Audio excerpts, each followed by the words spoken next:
వార్నింగ్లు ఇచ్చారు వీళ్ళకి. మీరు ఈవో చెప్పిన మాట వింటున్నారు కదా, చెక్ పవర్ వచ్చిందంటే అప్పుడు చెప్తాం మీకు జీతాలు కూడా ఇవ్వం మేమని ముందే వార్నింగ్ ఇచ్చారు. ఈరోజు 2 నెలలు అయింది, స్టాఫ్కి చెక్కులు లేవు, నెలవారీ ఖర్చులు లేవు. కిరాణం కృష్ణమార్టి కిరాణం షాప్ కిరాణం అయిన సేటుకు ఫోన్ చేసి, సార్ ఆగిన వాళ్ళు ఆగారు, ఇంకో 2 నెలలు ఆగండి, ఏమనుకోకండి మీరు, ఒక్కసారి మీ బిల్లు ఎంతైనా ఇస్తాము అని చెప్పి రిక్వెస్ట్ చేసుకున్నాను.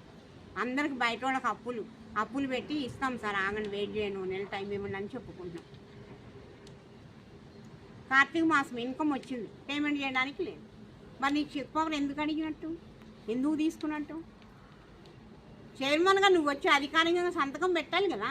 శ్రీకాంత్ పెట్టమంటే పెడతాను, నా మొగుడు పెట్టమంటే పెడతాను, ఇది కరెక్ట్ కాదు కదా సార్. నేను మీటింగ్ పెట్టి మేడం నెక్స్ట్ వీక్ ఈ డేట్కి మీటింగ్ పెట్టుకుందాము రండి అని అంటే రారు. నువ్వు చెప్పినప్పుడు మాకు పనులు ఉండవా, మేము ఆడికి పోవాలి ఈడికి పోవాలంటే. సరే మీరు డేట్ ఇవ్వండి మేడం, నేను మీటింగ్ పెడతాను, బ్రహ్మోత్సవాలు అయినాయి కదా, మీటింగ్ పెట్టుకుందాము, లెక్కలు అవన్నీ చూసుకుందాం, మీరు డేట్ ఇవ్వండి అంటే డేట్ ఇవ్వండి. నువ్వు డేట్ ఇవ్వవు, నేను డేట్ ఇస్తాను రావు, మరి ఇంక నేనేం చేయాలి చెప్పండి. మళ్ళీ మీటింగులు పెట్టట్లేదు, మాకు లెక్కలు చూపించలేదని ప్రచారం.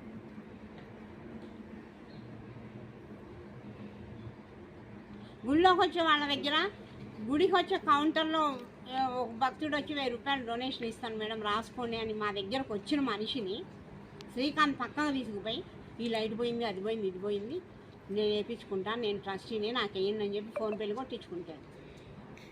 మా కళ్ళ ముందు జరిగేవి ఇవన్నీ. ఏం చేయలేరు.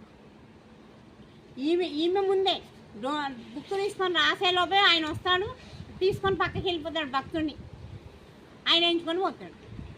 ఫస్ట్ టెంపుల్ స్కానర్ లేదండి, స్కానర్ లేదు. ఈ మధ్య ఎవరైనా అందరూ ఫోన్పేలు, 20 రూపాయలు కూడా ఫోన్పేలు సార్. మరీను అంత ఘోరంగా ఉంది గుడి. నేను అంటాను, గుడికి వచ్చేటప్పుడన్నా చేంజ్ తెచ్చుకోవచ్చు కదా అయ్యా మీరు అంటాం.